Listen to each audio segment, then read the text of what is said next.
On our anniversary, she threw my gift in the trash. I don't want handmade junk. I didn't argue. I just took it out of the trash. The next day, she saw it in a gallery window with a $10,000 price tag. I watched her throw 3 months of work into the kitchen trash. The wooden box hit the bottom with a thud. She brushed her hands together like she was disposing of actual garbage and walked out of the room. My name is David. I'm 37. I do custom woodworking. Not furniture exactly, more like art pieces. Boxes, sculptures, decorative stuff. Takes time, takes skill. Doesn't make me rich, but it pays the bills. Been doing it for 8 years now since I left my corporate job. Best decision I ever made. Been with Monica for 3 years. She's 34, works in real estate, makes good money, better than me most months. She never let me forget that either. Little comments here and there about how she's the breadwinner, how I play with wood while she does real work. I let it slide because when things were good, they were really good. But lately, more bad than good. Our anniversary was yesterday. 3 years. I'd spent the last 3 months working on her gift whenever I had time between paid commissions. A jewelry box. Not just any box. This thing was a masterpiece. Walnut and maple inlay, hand-carved details, dovetail joints so tight you couldn't slide paper between them. Secret compartments, magnetic catches, the kind of piece that takes hundreds of hours spread over months to get right. I gave it to her over dinner at home. Made her favorite meal. Set up candles.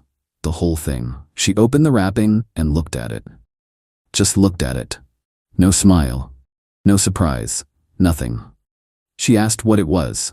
I told her it was a jewelry box. For her collection. She had a lot of jewelry. Expensive stuff. I thought she'd appreciate something handmade to store it in. Something personal. She set it down on the table and said she thought I was getting her the bracelet she'd shown me last month. The one from Tiffany. $4,000. I told her I couldn't afford that right now. Business had been slower than usual. She picked up the box again, turned it over in her hands like she was inspecting a defective product, and said she didn't want handmade junk. Then she stood up, walked into the kitchen, and threw it in the trash. I sat there for a minute. Didn't yell, didn't argue, just sat there processing what happened. 3 months of work, hundreds of hours. In the trash because it wasn't from Tiffany. I got up, walked into the kitchen, and pulled the box out of the trash. It had some coffee grounds on one corner. I wiped it off. Monica was in the bedroom by then. I could hear her on the phone with her friend Tara, telling her about her disappointing anniversary, laughing about the handmade junk her boyfriend tried to pass off as a real gift. I packed the box carefully in bubble wrap and put it in my truck. Went back inside. Monica was still on the phone. I told her I was going out. She waved me off without looking at me. I drove to Hendrick's Gallery downtown. I'd been working with Patricia, the owner, for about 2 years, sold a few smaller pieces through her. She'd been asking me to bring in more inventory, but I usually focused on commissioned work. Had a standard consignment agreement with her already. 50-50 split. Fair terms. Patricia was closing up when I got there. She saw me at the door and let me in anyway. I unwrapped the box and set it on her counter. She put on her glasses and picked it up. Didn't say anything for a few minutes, just examined every detail, every joint, every piece of inlay. She opened it, found the secret compartments, tested the magnetic catches. Finally, she looked at me and asked where I'd been hiding this level of work. I told her I'd been doing it all along. She just hadn't seen my best pieces. This one was supposed to be a gift. Didn't work out. She asked if it was for sale. I told her it was now. She set it down carefully and said she needed to do some research, but her gut told her this was gallery quality. Real gallery quality. She'd handled similar work before. Knew the market, could probably move it for $8,000 to $10,000 if she priced it right. Maybe more to the right collector. I must have looked shocked because she explained that this level of craftsmanship was rare. The inlay work alone was museum quality. She had a few collectors who specialized in fine woodwork. She wanted to photograph it properly, get it appraised, and display it in the front window. Would take a few days to process everything. I told her to do whatever she needed. We went through the paperwork, updated our existing consignment agreement for this specific piece. She'd handle insurance while it was in her possession. I'd get half of whatever it sold for. Standard terms. I drove home feeling something I hadn't felt in months. Not anger, not sadness, just clarity. Like everything suddenly made sense. Monica was already asleep when I got back. Or pretending to be. I didn't care either way. I slept in the spare room. The next morning I got up early and went to my workshop, had a commission piece to finish for a client. Monica left for work without saying anything to me. I heard her car pull out around 8. Over the next 2 days, Patricia handled the documentation, professional photos, condition report, provenance paperwork. She had an independent appraiser look at it. He confirmed her initial assessment. Comparable pieces had sold for between $8,000 and $12,000 at auction. She decided to list it at $10,500. On Thursday, 3 days after I brought it in, Patricia called. The box was now displayed in her front window. Prime spot, lit perfectly, price tag clearly visible. She'd already had 2 serious inquiries. One collector was coming back Saturday to examine it more closely. I thanked her and went back to work. Didn't think much more about it until Friday afternoon when my phone started blowing up. 8 missed calls from Monica, 15 texts. I read through them.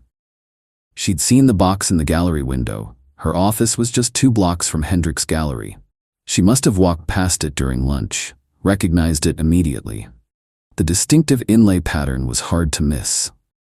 She wanted to know what the hell it was doing there. Why was my trash art being sold for over $10,000? This had to be some kind of mistake. I needed to call her right now. I didn't call, just sent one text back. Told her the handmade junk found a better home. Someone who actually appreciated craftsmanship. Then I muted her notifications and finished my workday. She was waiting in the driveway when I got home, car running. She got out as soon as I pulled up. Her face was red. She started yelling before I even got my door open, demanded to know if that was really my box in the gallery, if someone was actually going to pay $10,000 for it.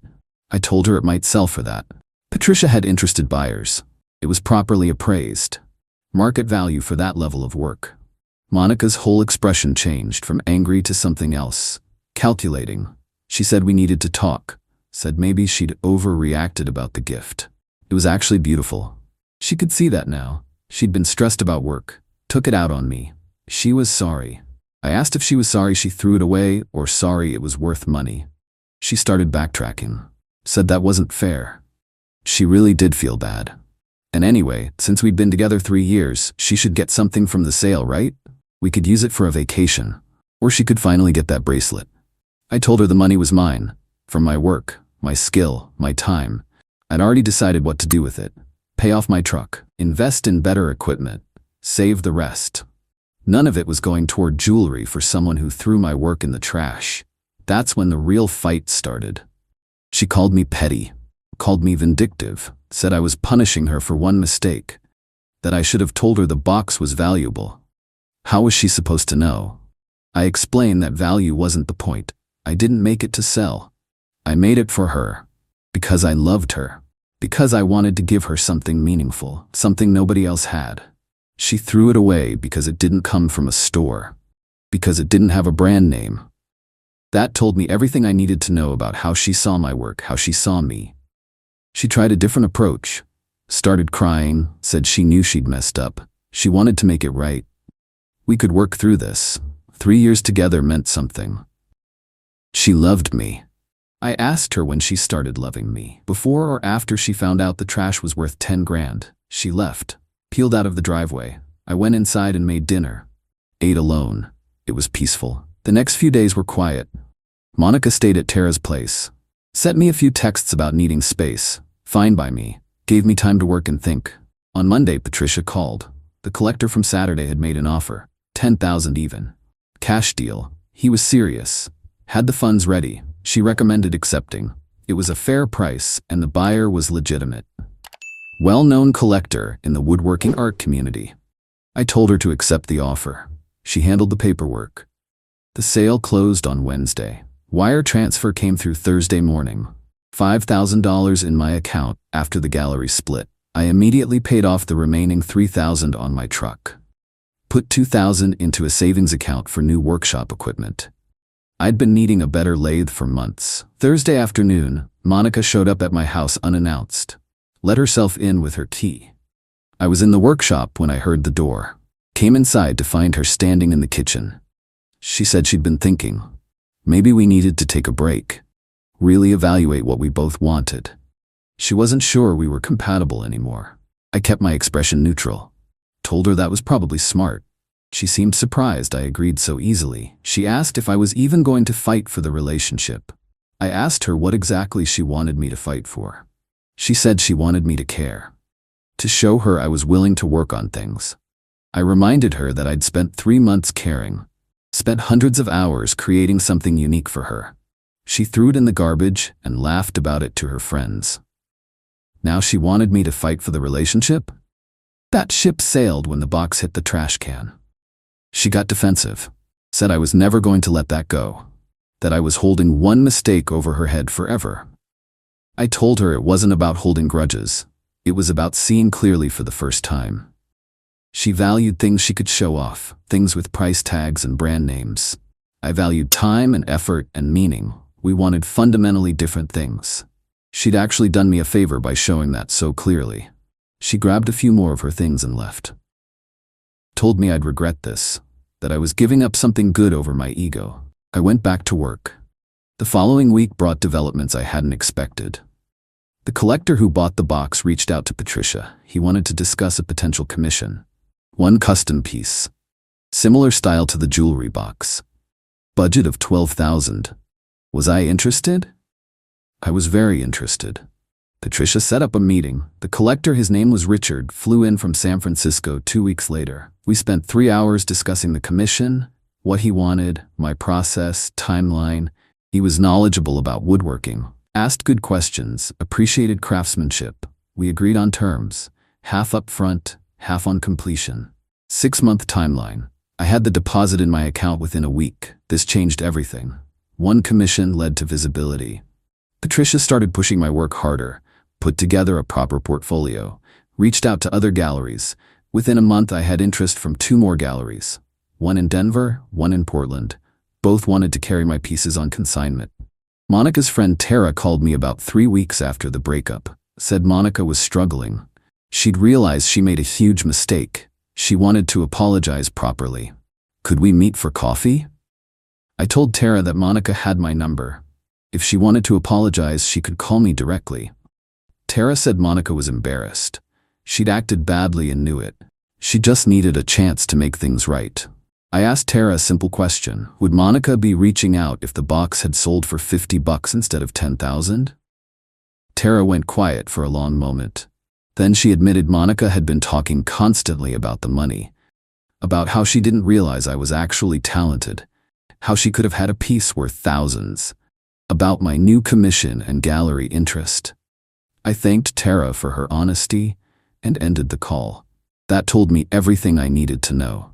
4 weeks after the breakup, Monica showed up at my workshop unannounced. I was working on the commissioned piece for Richard. She walked in despite the closed sign on the door. Started talking about how we needed to discuss our relationship. I set down my tools and told her she needed to leave. I was working. She saw the piece I was building. The expensive wood. The detailed plans spread out on my workbench. Her eyes went wide. She asked if this was another commission. I told her it was. A $12,000 commission. She asked how many of those I was getting. I told her that wasn't her business anymore. She needed to leave. She changed tactics, said she'd been doing a lot of thinking. She understood now what she'd lost. Not just the relationship, but the chance to be with someone whose work was being recognized. She could support my career now. She understood the value of what I did. I asked her the same question I'd asked Tara. Did she understand the value before the price tag or after? She struggled with that, kept trying to say it wasn't about the money. But everything she'd said revolved around recognition and commissions and gallery representation. Nothing about me, nothing about us, just about what my work was becoming. I told her we were done, completely. She needed to stop showing up at my workshop. She started crying, real tears this time. Said she loved me, that she'd made a mistake, but people make mistakes. I couldn't just throw away 3 years. I reminded her that she threw away 3 months of my work without a second thought. Called it junk. Laughed about it to her friends. Now she wanted me to believe she loved me. She loved the idea of being with someone whose work sold for thousands. That wasn't the same thing. She tried to hug me. I stepped back. Told her I'd drop off the last of her stuff at Tara's place this weekend. We were done talking. She needed to leave now. She finally left. I watched her car disappear down the street and felt nothing but relief. 6 weeks after the breakup, I finished Richard's commission. He flew back out to see it. Spent an hour examining every detail. He was thrilled. Paid the balance immediately. Then asked if I'd be interested in doing 2 more pieces, smaller scale, $8,000 each. His friends had seen the jewelry box and wanted similar work. I accepted. This was becoming real, sustainable. I raised my rates, started being more selective about commissions, focused on pieces that challenged me. That pushed my skills. 2 months post-breakup, a local arts magazine reached out. They were doing a feature on emerging artisans in the area. Patricia had recommended me. They wanted to do an interview and photo shoot. I agreed. The article came out a month later. Big spread. Photos of me in my workshop. Pictures of several pieces, including the jewelry box. Richard had given them permission to photograph it. The article talked about my journey from corporate work to artisan, mentioned the growing gallery representation, the commissioned work, the waiting list I now had. My phone exploded with inquiries. 4 new galleries wanted to talk, 8 commission requests, 2 more interview requests from bigger publications. My website traffic crashed from the load. I had to upgrade my hosting plan. Monica sent me a link to the article, just wrote 1 word. Wow. I didn't respond. 3 months after the breakup, I ran into Monica at a restaurant. I was there with Patricia and a potential client. Business dinner. Monica was with some guy I didn't recognize. Younger than me. Suit and tie. She saw me immediately. I gave her a polite nod and turned back to my conversation. I watched her out of the corner of my eye, though. She kept glancing over, talking to her date, but watching me. At one point, she excused herself, headed toward the restrooms. I needed to use the restroom myself. When I walked down the hallway, she was waiting, asked how I was doing. I said I was good. Business was good. She said she'd seen the article, was happy for me, proud even. I thanked her and tried to walk past. She blocked my path slightly, said she'd been seeing someone new but it wasn't serious. She still thought about me, about us. Wondered if there was any chance we could talk, really talk. I told her I was happy she was moving on. I had too. She asked if I was seeing someone. I told her that wasn't relevant. What was relevant was that I'd learned something important from our relationship. I'd learned not to ignore red flags, not to stay with someone who didn't respect my work or my time. She'd taught me that lesson clearly. I was grateful. Her face fell. She asked if I'd ever forgive her. I said there was nothing to forgive. She'd shown me exactly who she was. I'd believed her. Now we'd both moved on. I wished her well. I walked past her to the restroom. When I came back out, she was gone. Her date was sitting alone looking confused. I went back to my table and closed a $15,000 commission with my potential client. 4 months after the breakup, I opened my own studio space. Small place, combination workshop and gallery. Patricia helped me set it up, gave me advice on layout, lighting, display. She'd become a genuine friend and mentor through all of this. The opening night was busy. Sold 3 pieces, booked 5 new commissions. My parents came, my sister. Real friends who'd supported me through the career change years ago. Monica showed up. I saw her outside through the window. She was dressed up, looked like she'd put real effort into it. She stood there for about 10 minutes, just watching through the glass. Never came in. Eventually she left. That was 5 months ago. Haven't heard from her since. My business is thriving. The commissioned work keeps coming. Richard became a regular client. His network of collector friends has kept me booked solid for the next 8 months. I've raised my prices twice. Still can't keep up with demand. I've been seeing someone new for the last 6 weeks. Her name is Rachel. She's a librarian, knows nothing about woodworking, but asks questions because she's genuinely curious. Wants to understand what I do and why I love it. She came to my studio 2 weeks ago. Spent an afternoon just watching me work. Said it was meditative, peaceful. She liked seeing something beautiful get created from raw materials. When I gave her a small wooden bookmark I'd made, she cried. Said it was the most thoughtful gift she'd ever received. She carries it in her purse, shows it to people. Not because it's worth money, because someone made it specifically for her. That's the difference. That's what I was looking for all along. The jewelry box lives in Richard's private collection now. He sends me photos occasionally. Keeps it in his study, uses it to store his late wife's jewelry, says it makes him think of permanence, of things built to last, of the value in craftsmanship. Monica reached out one final time, 6 months after everything ended. Long email, apologized for everything, said she'd grown as a person. She understood now what she'd lost, not the money or the status, but me, the relationship, the future we could have had together. She'd been shallow and materialistic. She'd changed. Would I consider meeting for coffee? Just to talk. No expectations. I read the email twice, then I deleted it. Some things can't be fixed. Some bridges burn completely.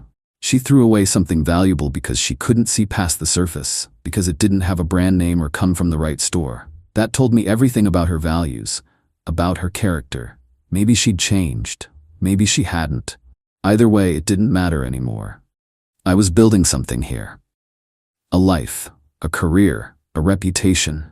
Every piece I make means something, takes time, takes care, takes genuine skill. The right person appreciates that, values it, treasures it, understands that meaning isn't found in price tags and brand names. It's found in the hours spent, the attention to detail, the care taken, the love poured into creation.